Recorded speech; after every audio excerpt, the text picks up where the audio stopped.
Assalamu alaikum dear students, I am Anjum Shafiq, your biology teacher for grade 11, and today I am going to start one of the most important topic of this chapter, that is biological method. तो move करते हैं class word की तरफ.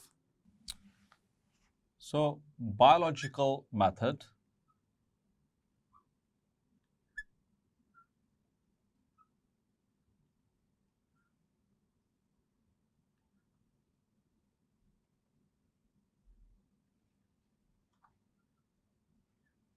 और dear students, इसकी basics आप पहले पढ़ चुके हैं. The basics you have learned in grade 9. यहाँ पर थोड़ा सा डिफरेंट वे में जो है फर्स्ट ईयर में इन द 11th ग्रेड आप इसको स्टडी करेंगे. बाकी बेसिक सारा कॉन्सेप्ट वही है जो आप ग्रेड 9 में पढ़ चुके हैं. So biological method. Dear students, start करते हैं फ्रॉम द साइंस. जैसा कि हमने इस चैप्टर के स्टार्ट में साइंस की बात की थी. So science is the systemised knowledge. So science is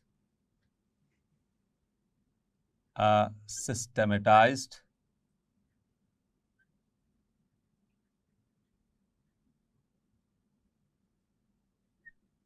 knowledge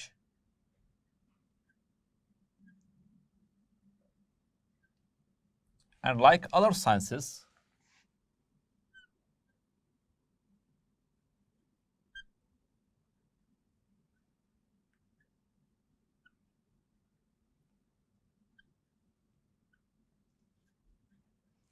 biology also have a set methodology.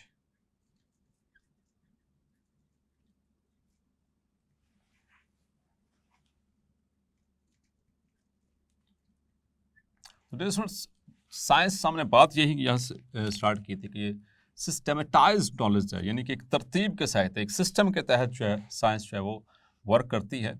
और इसकी मुख्तलिफ फील्ड्स जैसे physics, chemistry, astrology, astronomy, everything. और दूसरे साइंसेस की तरह बायोलॉजी भी जिस तरह बाकी साइंसेस में मुख्तलिफ तरीक़ाकार होते हैं हर प्रॉब्लम को स्टडी करने के लिए, हर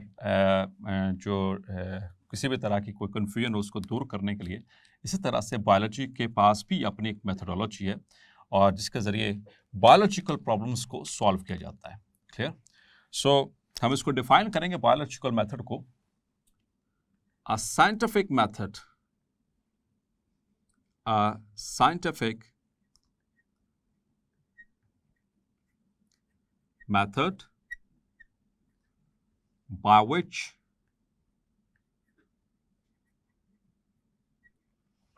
biological problems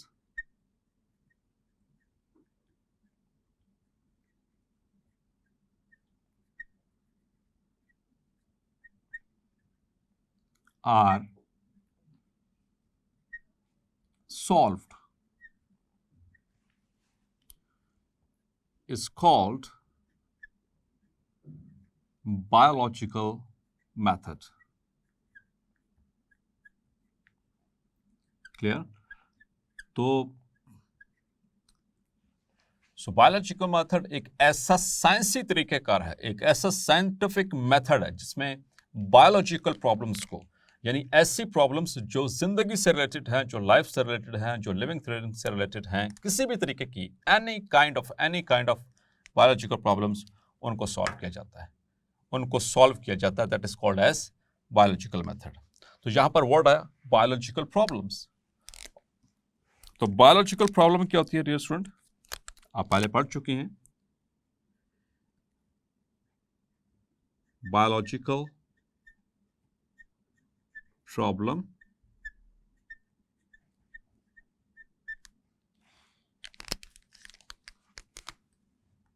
any problem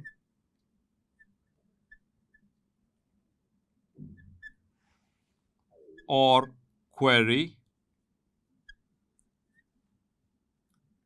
which is related to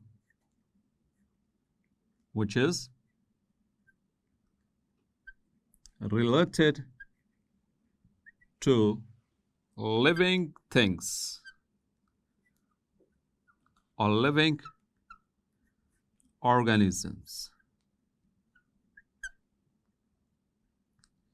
is called a biological problem.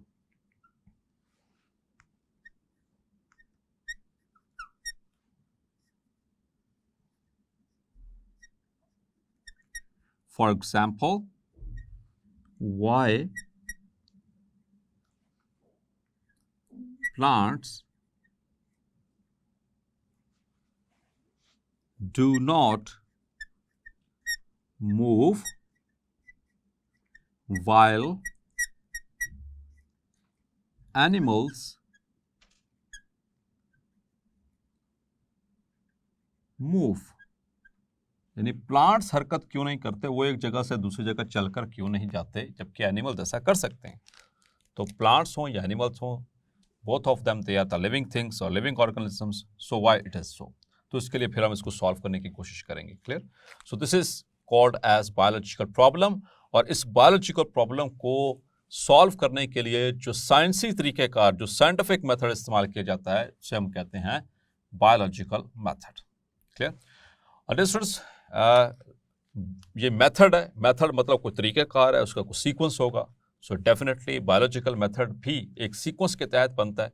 Let suppose कि जैसे अगर आपने चाय बनानी है, तो चाय बनाने के लिए सबसे पहले आपको पतीली लेनी पड़ेगी, को पैन लेना पड़ेगा, और उसके अंदर आप पानी डालेंगे थोड़ा सा एज़ पर योर रिक्वायरमेंट. फिर उसके बाद सेकंड स्टेप में आप उसके ऊपर जो है वो स्टोव ऑन करेंगे. फिर उसके बाद आप उसमें जो टी डालेंगे, और फिर उसके बाद आप उसके अंदर शुगर ऐड करेंगे, या शुगर पहले ऐड कर सकते हैं, टी बाद में भी डाल सकते हैं. दोनों में से कोई एक काम हो सकता है पानी के अंदर. और जब उनमें हल्का सा वो बॉयल आ जाएगा, उसके बाद आप फिर जो है उसमें मिल्क ऐड करते हैं. नॉर्मली ऐसा लोग एक चाय पीते हैं. और भी तरीक़ेकार हैं. इनमें से एक मेथड जो मेरा फेवरेट है, मैंने आपको बताया. मीन्स कि ये दैट इज़ अ मेथड. अब चाय बनाने के लिए कभी भी आप ऐसा नहीं करेंगे कि पैन लें और उसके अंदर बग़ैर पानी डाले आप उसमें खाली चीनी फेंक दें और स्टोव ऑन कर दें, या फिर आप उसके अंदर पत्ती फेंक दें और स्टोव ऑन कर दें और बाद में पानी डालें और फिर बाद में दूध डालें. सो दिस इज़ नॉट, वो चाय बनेगी नहीं, वो कुछ और ही बन जाएगा जो कि आप पी नहीं सकेंगे. क्लियर. तो इसीलिए हर काम के लिए एक तरीक़ेकार, एक मेथड है. सो बायोलॉजिकल मेथड, बायोलॉजिकल प्रॉब्लम, उनको सॉल्व करने का भी एक तरीक़ेकार है. तो ये जितनी भी बायोलॉजिकल प्रॉब्लम्स हैं, ये सामने आम तौर पर आती हैं जब भी कभी कोई चांस ऑब्जर्वेशन के ज़रिए, बाय चांस, क्लियर, कोई चांस ऑब्जर्वेशन के ज़रिए ये सामने आती हैं. तो इनके जो स्टेप्स हैं, सो पहले उसको हम थोड़ा सा एनालिस्ट करने की कोशिश करते हैं, और उसके बाद फिर हम इसके एक्सप्लेनेशन की तरफ आते हैं. Clear. So the first step is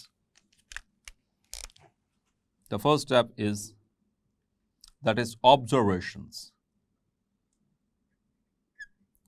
मुशाहिदा करना, किसी भी चीज को देखना, परखना. Second is organisation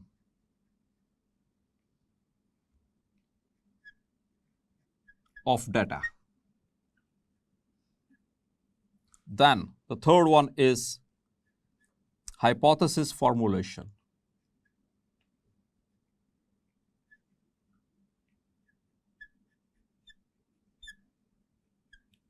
Then the fourth one is experimentation.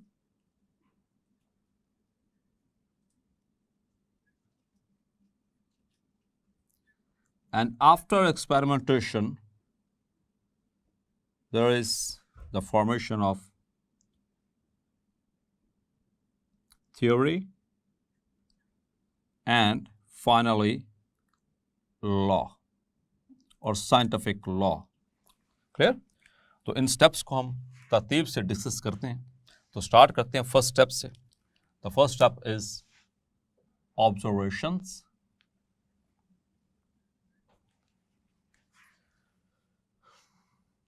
So number one, observations.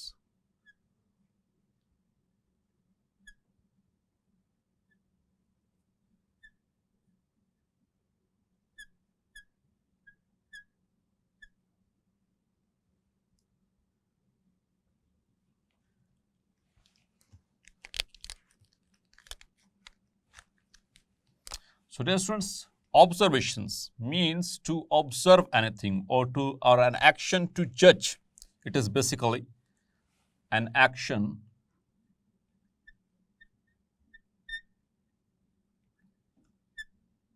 to judge. आप किसी चीज को जज करते हैं, और ऑब्जर्व या उसका मुशाहिदा करते हैं। लेकिन इन दोनों पर्पसेस के लिए सबसे पहला काम करते हैं, ये किसकी मदद से हो कि observation, by using your 5 special senses. By using your 5 special senses. ख्वासे खमसा जिसे हम कहते हैं, जो अल्लाह ताला ने 5 हमें हिस्से अता फरमाई हैं। क्लियर? सो पहली हिस्स, that is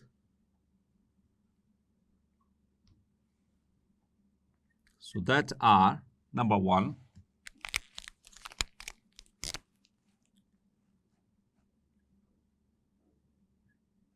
sense of smell, सूंघने की हिस्स, olfaction. Clear? Number 2 is sense of sight और vision, ठीक है, देखने की हिस्स। Number 3 sense of touch, किसी को छूने की हिस्स, टच करने की हिस्स, छूने की हिस्स। Number 4 sense of hearing, कुव्वत समात, ठीक है, सुनने की हिस्स। और 5वीं और बहुत ही जबरदस्त, that is sense of taste, चखने की हिस्स। ये 5 खास सेंसेस हैं जिनको स्पेशल सेंसेस कहा जाता है। इसकी मदद से हम किसी भी चीज को ऑब्जर्व करते हैं, any kind of thing. Clear? So let's suppose कि मेरे सामने ये कोई भी लिविंग ऑर्गेनिज्म है, कोई भी फर्स्ट या लिविंग ऑर्गेनिज्म नहीं भी है, तो कोई भी एक चीज है जो मैंने अपनी जिंदगी में पहले कभी नहीं, यानी कि ना सुना, ना देखा, ना एनीथिंग, तो मेरे सामने फर्स्ट टाइम लाई जा रही है, तो मुझे कैसे पता चलेगा ये कि मेरे लिए नई चीज है? तो मैं इसको सबसे पहले देखूंगा, आई विल सी, उसके बाद मैं इसको टच करूंगा, ठीक है, देखूंगा इसके कलर मुझे मल्टीपल कलर्स नजर आ रहे हैं। इसमें ब्लैक है, इसमें इसकी जो है वो ग्रीन इसमें कलर है, थोड़ा सा वाइट कलर है। इसको टच करके देखूंगा, हार्ड है, सॉफ्ट है, स्मूथ है या रफ है, ठीक है, या फिर ये कोई सॉलिड है या लिक्विड है कोई, एनीथिंग, ठीक है। उसको चख के या सूंघ के भी चेक कर सकते हो, इसमें से कोई स्पेसिफिक स्मेल आ रही है लाइक दिस, या फिर इसको चख के, अगर मुझे लगे कि ये चखने के काबिल है तो चख के भी इसको चेक किया जा सकता है, मीन्स कि टेस्ट करके, या फिर इसकी कोई स्पेसिफिक आवाज़ है उसके ज़रिए भी मैं इसको सुन सकता हूँ।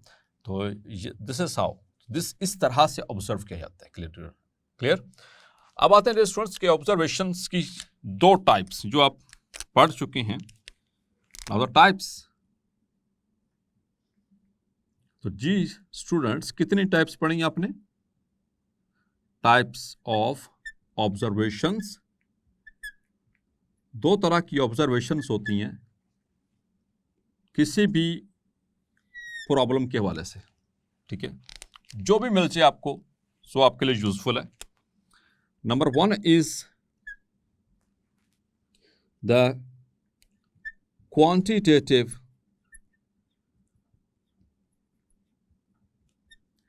ऑब्जर्वेशंस। तो इसके नाम से पता चल रहा है क्वांटिटेटिव, क्वांटिटी की बात हो रही, तादाद की बात हो रही है, मतलब कि मैं गिन सकता हूं, मैं मेजर कर सकता हूं। So the observations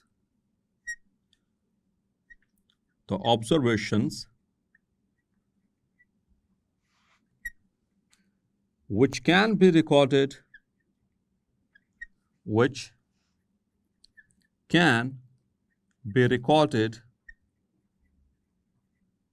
in terms of numbers, जिनको आदाद की शक्ल में या नंबर्स की शक्ल में या डिजिट्स की शक्ल में रिकॉर्ड किया जा सकता हो, उन्हें कहते हैं क्वांटिटेटिव ऑब्जर्वेशन। जैसे मैं गिन सकता हूं कि ये मेरी 5 उंगलियां 1 2 3 4 5, मेरे कितने फिंगर्स हैं? 5, मैं गिन सकता हूँ। दिस इज माई, ये मेरी ऑब्जर्वेशन है। सो this is my quantitative observation. और आपको पता है कि it is accurate, it is more accurate, ये ज्यादा जो है वो काबिल एतबार है, काबिल भरोसा है, एक्यूरेट है, देन द क्वालिटेटिव, जो कि दूसरी टाइप है इसकी, क्वालिटेटिव ऑब्जर्वेशन। क्लियर? और second category is the qualitative observation. तो डियर स्टूडेंट्स, जो भी मिल जाए हम उस पर इत्तेफाक कर लेते हैं, उस पर सब्र कर लेते हैं, लेकिन कोशिश होनी चाहिए कि क्वांटिटेटिव मिल जाए। नहीं मिल रही तो क्वालिटेटिव से भी काम चल सकता है। The observations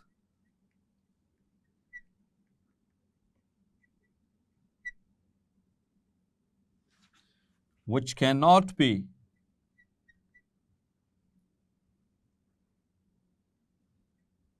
recorded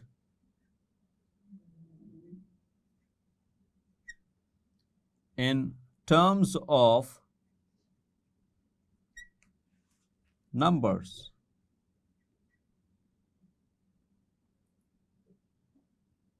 clear? तो ये किसी भी चीज की प्रेजेंस, एब्सेंस, कमी बेशी के बारे से बता तो देती हैं, इंफॉर्मेशन दे तो देती हैं ये वाली ऑब्जर्वेशंस, लेकिन इससे हमें कोई खास फायदा हासिल नहीं होता। तो आइए इसको एक एग्जांपल से समझते हैं इन दोनों के डिफरेंस को, कि क्या फिर, ताकि हमें ये देख सकें इन दोनों में से एक्यूरेट ज़्यादा कौन है। तो एक एग्जांपल तो आपने ग्रेड 9 में पढ़ी थी, और एक मैं आपको यहाँ पे समझाता हूँ। लेट्स सपोज के इट इज़ हॉट वेदर, ठीक है, बाहर गर्मी है, और मैं आता हूँ तो मुझे लगता है कि बाहर सड़क के ऊपर दिन के 12 बजे या 2 बजे काफ़ी गर्मी है, मुझे बाहर बहुत गर्मी फील हो रही है, पसीना आ रहा है। मैं अपने कैंपस के कॉरिडोर में आता हूँ, जैसे एंटर होता हूँ तो कॉरिडोर में आता हूँ या लॉबी में जाता हूँ, तो मुझे कुछ बेहतर महसूस होता है। मुझे क्या फीलिंग आएगी? मैंने फील किया कि बाहर सड़क की निस्बत अंदर कॉरिडोर में या लॉबी में टेम्परेचर कम है, ठीक है, ठंड है, थोड़ा सुकून है।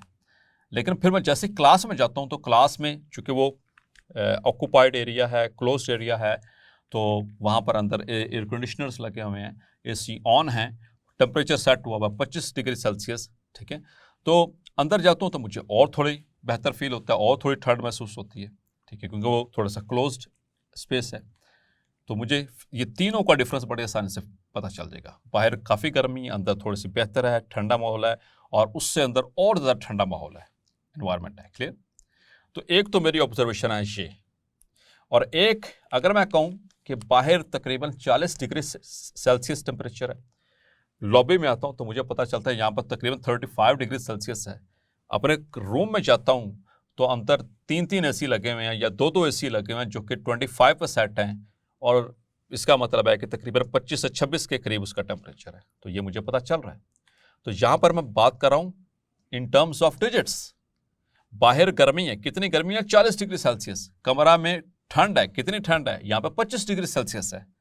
सो ये ऑब्जर्वेशन मेरे लिए ज़्यादा रिलायबल है। मतलब कि मैंने यहाँ पर बजाय इसके मैं कहूँ कि अंदर ठंड है, बाहर गर्मी है, ये नहीं पता चल रहा कि बाहर कितनी गर्मी है या अंदर कितनी ठंड है। क्लियर?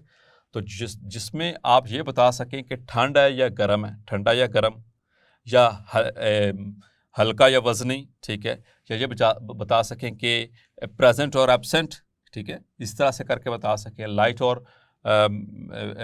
वेट और हैवी वेट। तो इस तरह के ऑब्जर्वेशंस तो कहलाते हैं क्वालिटेटिव, लेकिन अगर आप बताते हैं बाकायदा तौर पर डिजिट्स में, so that is called as quantitative. So we prefer the quantitative observations. Clear? अब आते हैं सेकंड स्टेप की तरफ। The second step is organization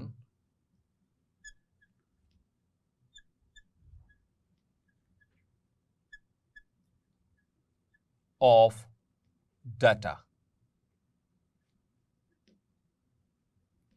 मतलब कि अब तक जितनी भी मैंने ऑब्जर्वेशंस हासिल की, जो कुछ भी ऑब्जर्व किया, तो ऑब्जर्वर या अगर मैं हूं तो मैं उन सारी ऑब्जर्वेशंस को और अपने प्रीवियस नॉलेज को इस्तेमाल करते हुए, उन ऑब्जर्वेशंस को इस्तेमाल करते हुए एक वो सारा डाटा ऑर्गेनाइज करूंगा और एक स्टेटमेंट पास करूंगा।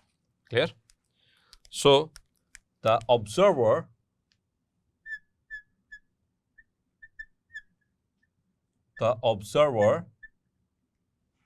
organizes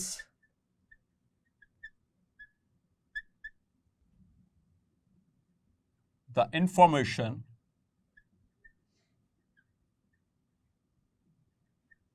regarding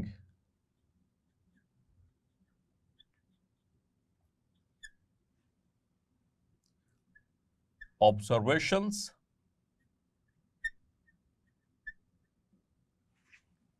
into data form,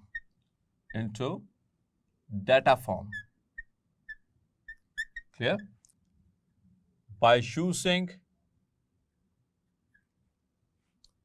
previous or background knowledge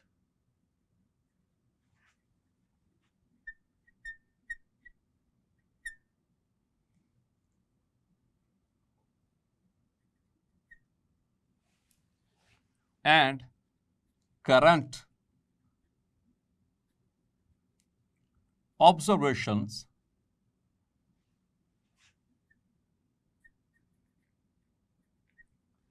and pass a statement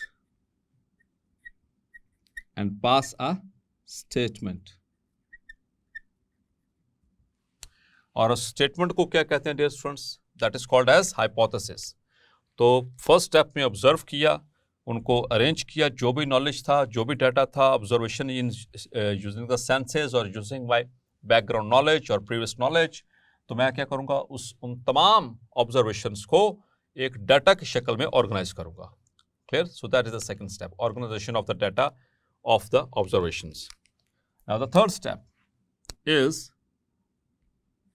step is hypothesis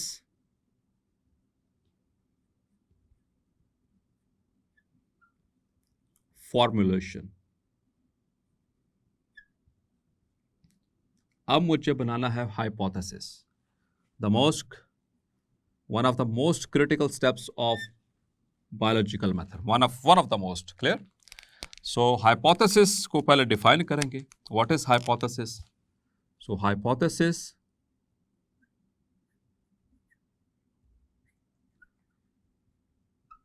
is the tentative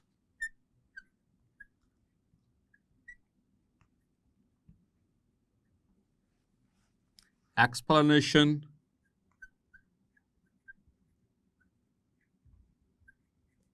of observations। Clear? इसको समझते। So hypothesis is the tentative explanation. Explanation का मतलब वजाहत, observations मतलब जो हमने observe किया, जो मुशाहिदा किया। So what is tentative? Tentative का मतलब है मे बी और मे नॉट बी। ठीक है, हो भी सकता है, नहीं भी हो सकता। तो ऐसी स्टेटमेंट जो सही हो भी सकती है, सच भी हो सकती है, जो गलत भी हो सकती है, उसे कहते हैं टेंटेटिव एक्सप्लेनेशन। क्लियर? सो ऑब्जर्वेशंस जितनी भी ऑब्जर्वेशंस थी, उसके बिहाफ के ऊपर जो मैंने स्टेटमेंट पास किया है, वो सही भी हो सकती है, वो गलत भी हो सकती है। सो ऐसी स्टेटमेंट कहलाती है हाइपोथेसिस। और फिर आपको पता है उसके जो फीचर्स क्या होना चाहिए, वो सादा होनी चाहिए। It should be a simple statement, it should be a general idea, it should match with the available observations and it has to be potentially falsifiable. ठीक है, मतलब कि इसके अंदर ये एबिलिटी हो कि इसको गलत साबित किया जा सकता हो। Clear? So these are the features of good hypothesis, जो आप ग्रेड 9 में पढ़ के आ चुके हैं। तो अब बात करेंगे फॉर्मुलेशन की, ये बनेंगी कैसे। So there are two major ways, there are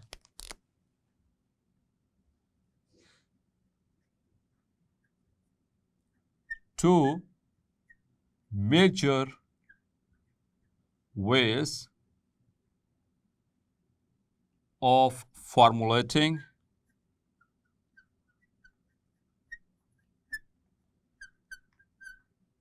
hypothesis. Number one is deductive reasoning. तो रीजनिंग आ गई, क्लियर। रीजनिंग मतलब मंतक, ठीक है, लॉजिक, लॉजिक के बिहाफ के ऊपर हम बात करेंगे अब। और दूसरा है inductive reasoning, clear. So deductive reasoning के हवाले से फिलहाल सिर्फ इतना ही, it moves from general to specific, or inductive, it moves from specific to general। तो ये एक दूसरे के ऑपोजिट मूव करती हैं। मतलब कि यहाँ पर हम कहानी स्टार्ट करते हैं, यानी ऑब्जर्वेशंस की बात कर रहा हूँ डिडक्टिव रीजनिंग में, जनरल ऑब्जर्वेशंस, और उससे स्पेसिफिक जनरल प्रिंसिपल से हम स्पेसिफिक कंक्लूजन्स निकालते हैं।